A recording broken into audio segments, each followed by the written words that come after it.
All right, thank you so much for staying with the Monday Report. This is the Townhall session. Like I said, we are the ones who are going to craft our own solutions, surviving the tough times. Of course, there's those who are making the policies, and then there's the ripple effect of what it does to the people. We'll find out from them how they're surviving. We'd also like to hear from you as well. 22422 is the SMS line. At Trevor Mbija at Citizen TV Kenya, use the hashtag Monday Report, and I'll sample some of them for you right now. Let me start by introducing my guest from my immediate right, Roy Gitahi, CEO at Work. Thank you so much for making time. Well, thank you very much. Next to him is Job Wenjohi, Head of Policy, Research and Advocacy at the Kenya Association of Manufacturers. Thank you so much for making time. And Stephen Obiro, Head of Advocacy, Communications and Partnership at FKE. Thank you so much for making time. And we also have economists in my audience, and also several people doing different businesses. And that's exactly where we're going to start. And I'll start with you because you already have the microphone. Just tell us your name and what you do for a living, and compare how you've been surviving now to the previous years. You can do it in Swahili if you like. Yes. My name is Purity Nyomu. I'm a Mamboga from Kawagware.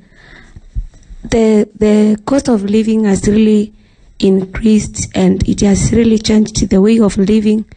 You find like because of increase of tax, you find every now and then you being told about taxes which are increasing daily. You are told of taxes that you cannot even tell, and you cannot even understand where they come from. And because of that, you find it is so hard for us to do business. Actually, some of business is collapsing. Like mine, I'm facing a lot of challenges, and I cannot even now go to shop and begin the business I used to do because of the challenges whereby tax has been increased, hence increasing the cost of living. Sometimes I'm forced to go and buy veggies which our customers find it is very hard for them to buy, and it is a challenge when I buy those veggies and I cannot sell to them. It has become really a challenge to me, and even it is so much for me to pay my rent and even to educate my children who are in school. I'm facing a lot of challenges so far. So paint for me a practical picture, Purity. How much did you used to make, and how much are you making now? Yeah, from the years back, like 2018, the cost of living was not too high. I could make at least a profit of 1,000 in a day, and it could help me really to run my business and even my daily basic needs. But nowadays, I'm not getting that. I'm getting at least 300, 500, which is really a challenge to me to run the business. So 300, that is more than half. Yeah. That has gone. Yeah. All right. And when you hear of the presumptive tax and these taxes that are called patriotic tax, turnover tax, yeah, what do you think about it? Should you be brought into the tax bracket like the government says? It's really challenging for us to pay the tax. Yeah. Yeah. All right. Thank you so much. We have another microphone back there. Let's just by introducing yourself and tell us how you think we should navigate these tough economic times, or if it's not a tough economic time for you, it's absolutely okay for you to say that as well. Go ahead. Definitely it is. My name is Silanto Isaturai. I'm a network marketer, and truly these are the toughest economic times that we've lived in compared to the past years that we have been. This year and last year, the taxes have really gone high that even in network marketing, you find challenges bringing people on board to do your business, because you tell someone to invest an amount of money and someone will be like, where do you expect me to get that money from? Really? Okay. With these economic times, I can only manage to make, someone can tell you, I can only manage to get my breakfast, I skip my lunch and get my supper. So you can imagine going around telling people to invest. There is no money to invest. There is nothing. Our children sometimes suffer. You find children not even going to school because of lack of books.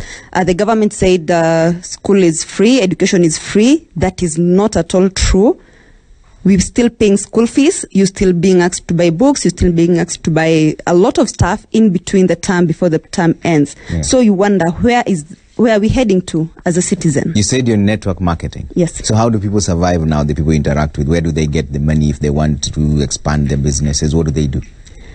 When we want to expand the business in network marketing, it all depends with the people you bring on board.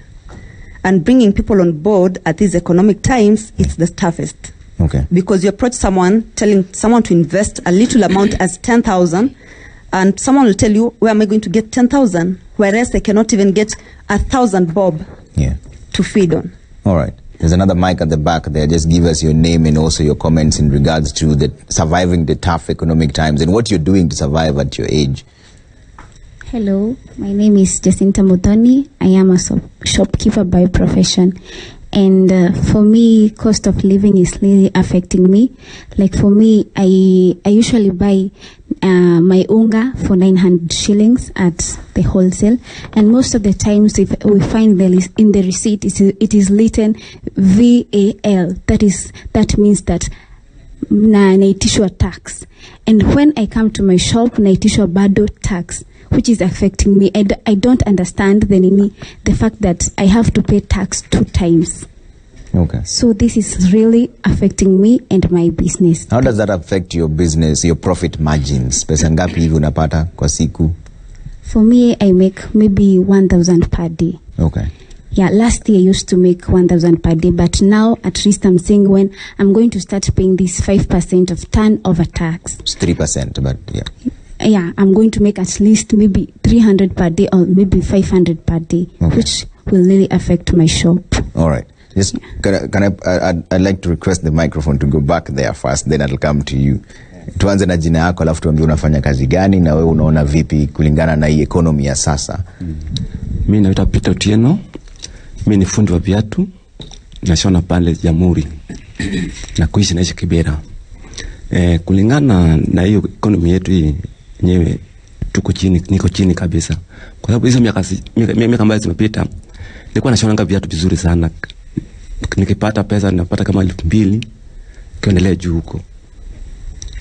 Mpaka nilikuwa nasikia mzuri sana na watoto wangu na familia yangu. Kila nilikuwa nasikia chochote ambacho nilikuwa nataka nilikuwa napata. Sasa mambo ikaanza kuja tu chini. Nikishona viatu nikaenda kununua gum, unakuta vitu ziko bei juu. Nikaenda kununua soles, bei ziko juu. Sasa ukikuja kwa customer mwambie kama mimi vile nakanga soles mimi nakanga 250 kenda sana 300. Ukimwambia mtu 250 anakataa. Sasa inamaanisha unarudi kwa 150. Na hiyo 150 unataka kwenda Kikomba ndio ununue sole. Unakuta maisha ni ngumu sana kabisa. Sasa mpaka mimi nikakuja nikajiuliza, ni nini mbaya? Ama ni mimi nimerogwa ama ni nini? Kwa sababu nangangana mimi ni yule fundi ambaye nilikuwa nashona kiatu 20 years back. Na bado nashona hiyo kiatu. Lakini sasa nashindwa kwa nini mambo iko hivi? Mpaka kuna siku nikajiuliza, ama ni hii pesa mpya ilikuja hii ndio mama pesa ikae kwa mfuko. Nilikuwa najiuliza hivyo. Lakini tulijaribu yenyewe tu survive tu. Kwa sababu mimi imefika mahali hata nina watoto karibu 5 hivi. Sasa watoto wanataka breakfast, wanataka lunch, wanataka supper. Sasa inamaanisha nikishona kiatu saa hizi napata kitu kama shilingi 400. Hii 400 ndio kule, hii 400 ndio ulipa na nyumba, hii 400 ndio watoto waende shule, kwa sababu kuna wengine wanasoma mbali, na hii 400 pia ndio mzazi wako anataka nyumbani. Sasa inamaanisha unajisqueeze. Kama chai, mimi sikunywa chai asubuhi. Na nikikunywa chai asubuhi sana watoto watakula mandazi, mimi ni pengine nikule ugali na chai. Mapenda unana za kula na huko Nairobi. Sasa unashindwa, unakuta maisha ni ngumu sana. Na mimi naomba hata nikakuja nikafika mahali nilikuwa naona wakati wa Moi ilikuwa afadhali, kwa sababu hata kama nini, hata kama ukishikwa na kanjo wakati wa Moi ulikuwa na pesa kutoa huko kwa kanjo. Lakini sasa hizo ukishikwa hauta pesa ya kutoa, itabidi uende lale ndani. Na hii ni mbaya sana, kwa sababu sasa mimi nataka Kenya ikiwe simame. Mpaka hata kuna mtoto wangu mwingine alikuwa ananiuliza, wewe baba nataka kuwa nene nisome economist. Nikasema kama economist ndio wanatufanya hivi. Sasa wewe kusoma sio utanisomba kwa nyumba yangu. Mpaka nikashindwa nitafanya namna gani. Lakini yenyewe tuko chini sana. Mimi niko chini kabisa kwa sababu ya economy. Okay. Msaidi sana hapo hivi. All right. Now you can pass the microphone up even Bell, and then I'd also like the microphone to be passed to Tony Watima, also an economist, to tell us where really is the disconnect. Go ahead. My name is Samba. I'm a lawyer and in the public policy sector. Trevor, what we've had is a picture of what really is happening in the country. And it doesn't matter how rosy we try to put it in the papers out there, in the policy papers. But when you hear Mama Mboga there, Baba Mboga somewhere there, and somebody else who's doing something else, and they cannot be able to afford to put food on the table, then whichever statistics that we churn out, whichever rosy picture we try to paint about the economy, the fact remains that the economy is doing badly.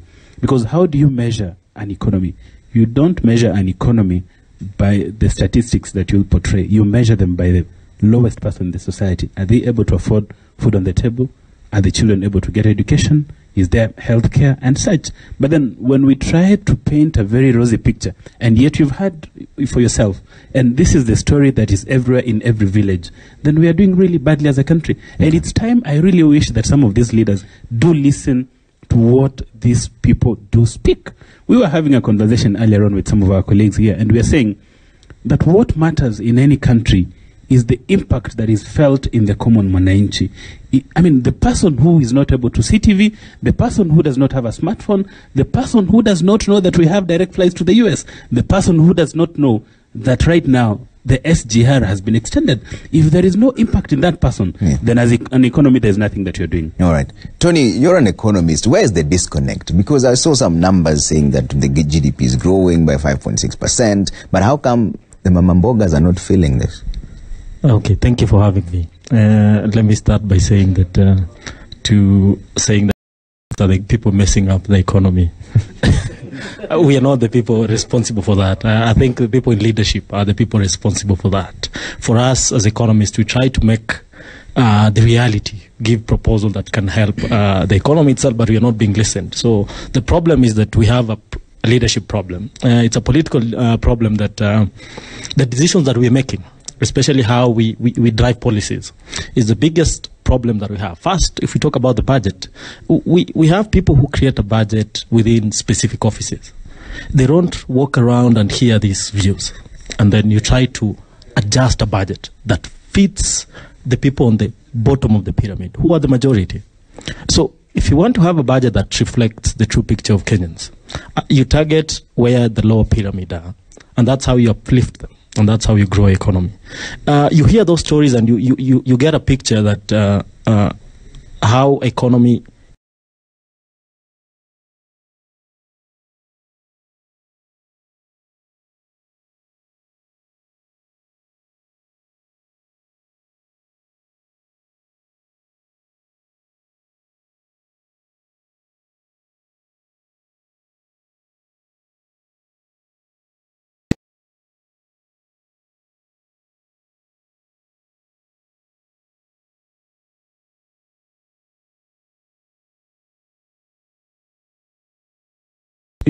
at some point we had 2 million people facing risk of starvation.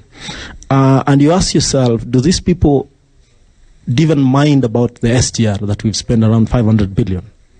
So that's the disconnect that we have. Okay. And so we don't have a merging of policies that affect the general population where majority are. So if you're focusing on addressing problems, policies need to be centered on people, and rather than how we are driving it through public investment. All right. Job, is that your reading as well from the Kenya Association of Manufacturers perspective? Yes, of course. My friend Tony Watima has put it very right by stating that there is a disconnect on how we are managing the economic policies in the country. If I would pick from the budget that was just read about 6 months ago, you could see that the infrastructural development and the development expenditure is mostly going into some developments that are not touching directly on the needs of the mwananchi. So it's high time that we do our budget restructuring to see how we are going to move into the issues that are touching 48 million Kenyans, rather than having just the infrastructure development that is not addressing some of these issues. I like some of the one of the address that was made here by she called herself Mama Boga. She talked of the cost of taxation in the country. Indeed, as manufacturers, we are feeling that we are at 13.3% cost disadvantaged when we compare ourselves with the rest of the world, because every other year there is new taxation that are coming up. If you look at the budget that was read last year, the budget that was read this year, a lot of excess duty that is coming up, a lot of VAT that is coming up, and if it is being reduced, instead of being zero rated, is getting to exempt bracket. In these, then, if manufacturers are not able to absorb the cost that comes with that high level of taxation, it is passed down to these my colleagues who are seated here. Yeah. So it's something that is quite critical. Do you get your views to the people making the policies, and what do they say? Are they just being ignored? I would say that the government has been very attentive on the policies that Kenya Association of Manufacturers has been advocating in the country. And we like the forums that we normally hold with the government every day. But are they implemented? But when we get now to the implementation, you find that it's a bit wanting. At the moment, we have a taxation that is being implemented. It's called IDF and RDL, Import Declaration Fee and Railway Development Levy.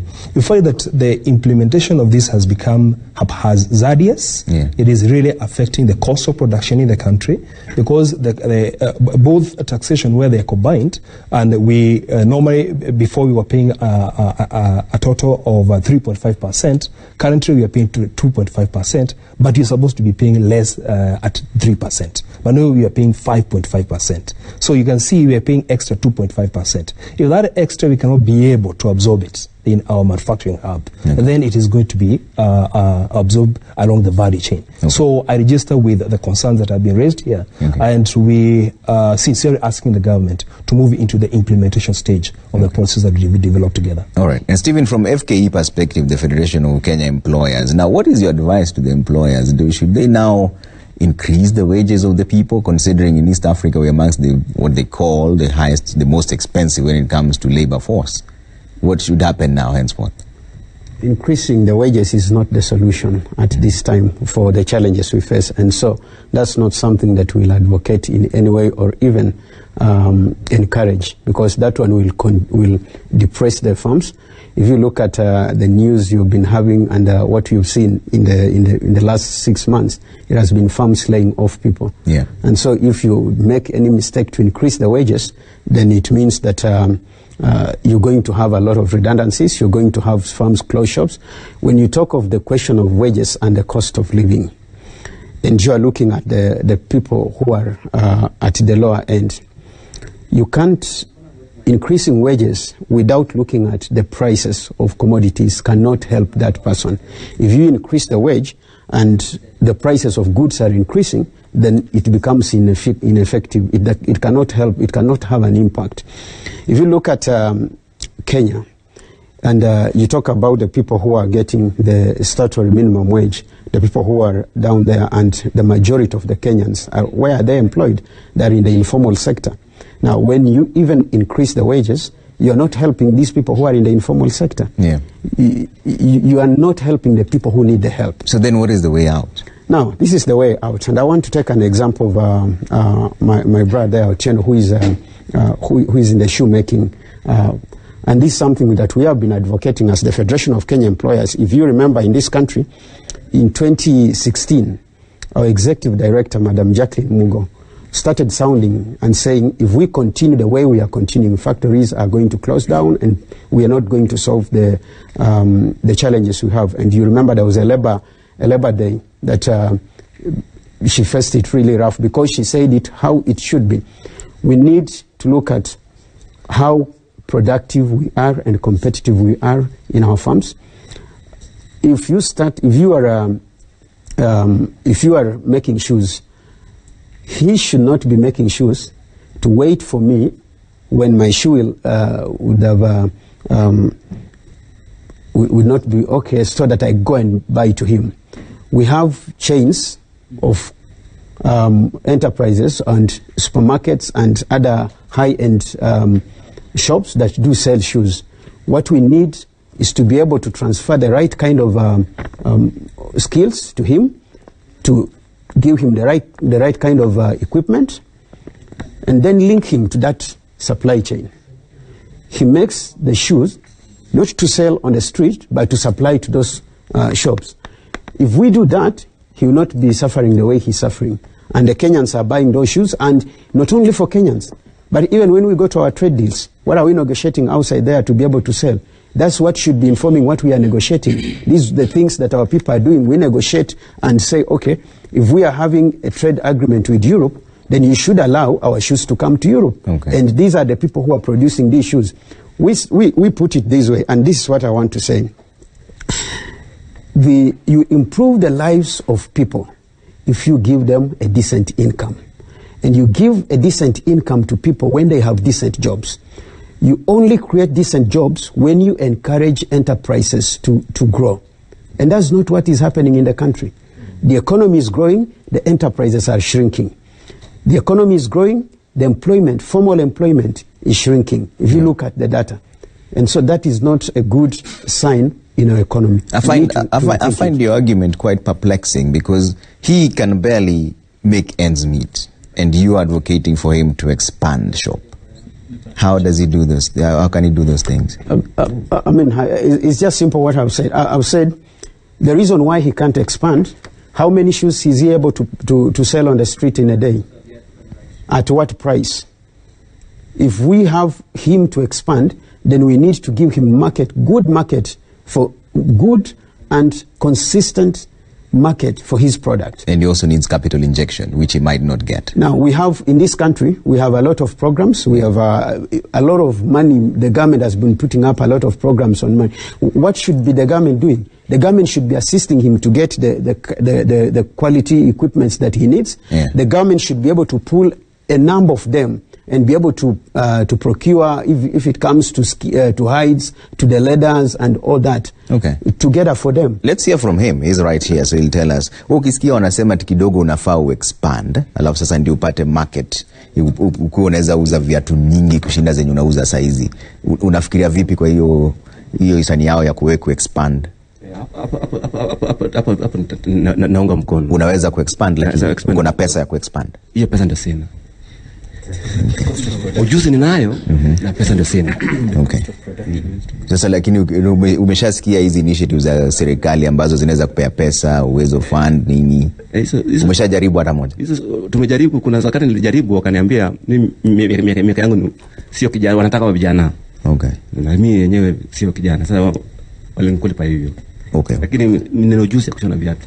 Okay. Yeah. All right. You're gonna jump in on this. Yes. My name is Mari Gathoithi. I do advocacy, communications, and campaigns consulting. So one, I don't know. You honestly felt like you said to get money, you should print more money. That is almost similar. It was a bit close to what you were saying in terms of the nature of it. You cannot innovate your way out of a failing economy.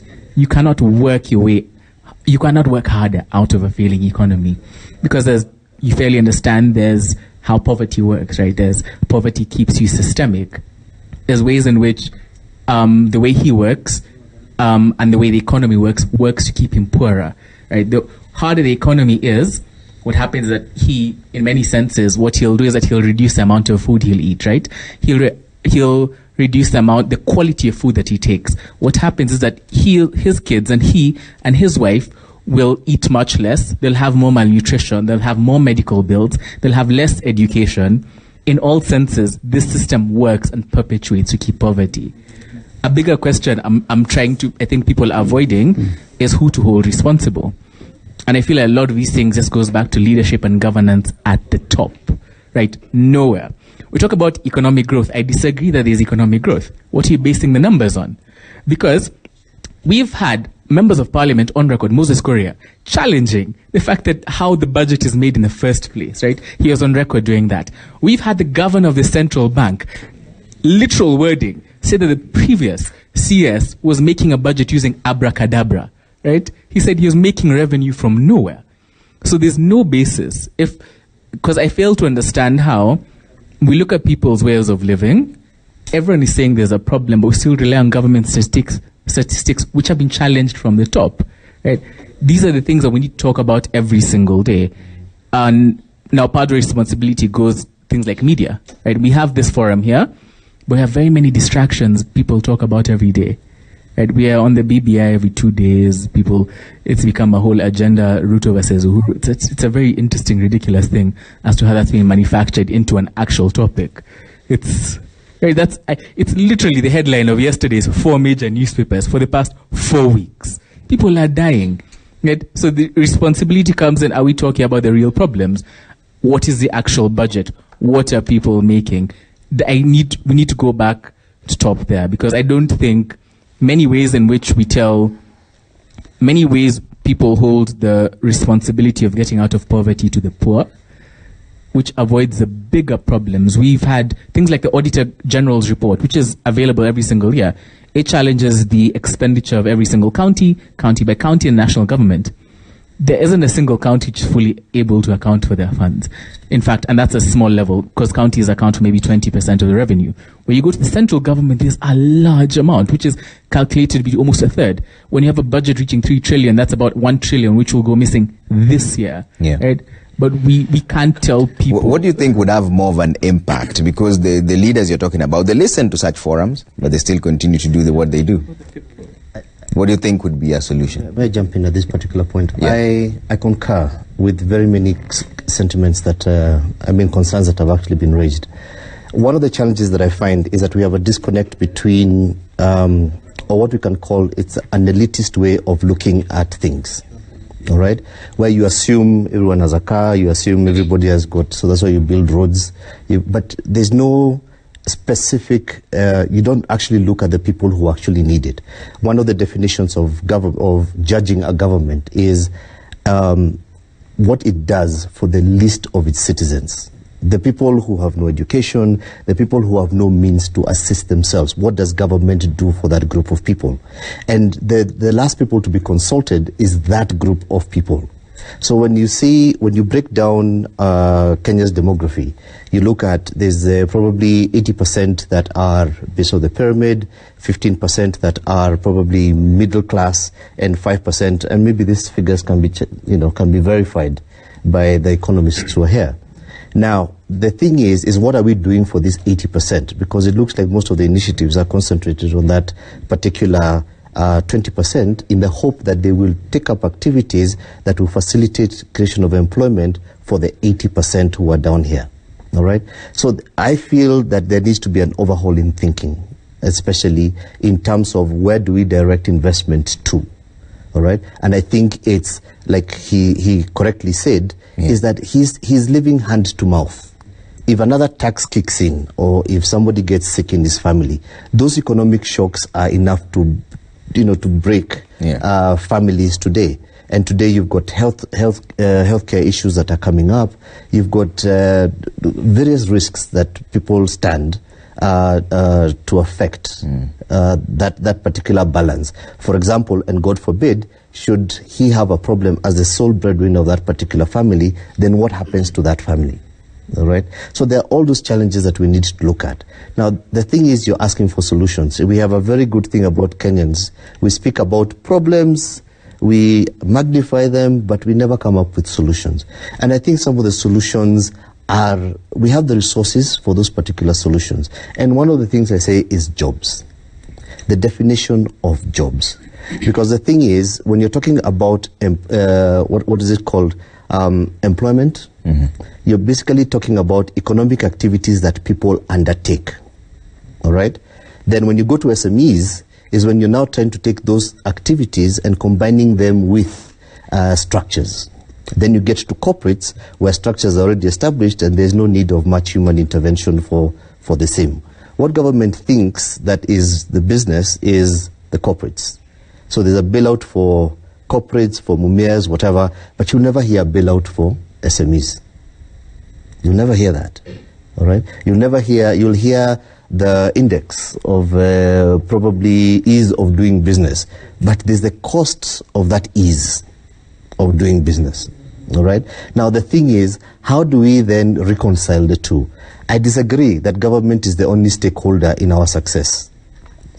You are also responsible for that. We have people who have got solutions, businesses, but they want to say, stay away from government, because you can name a myriad of things. But the thing is, the government is the biggest stakeholders in our success.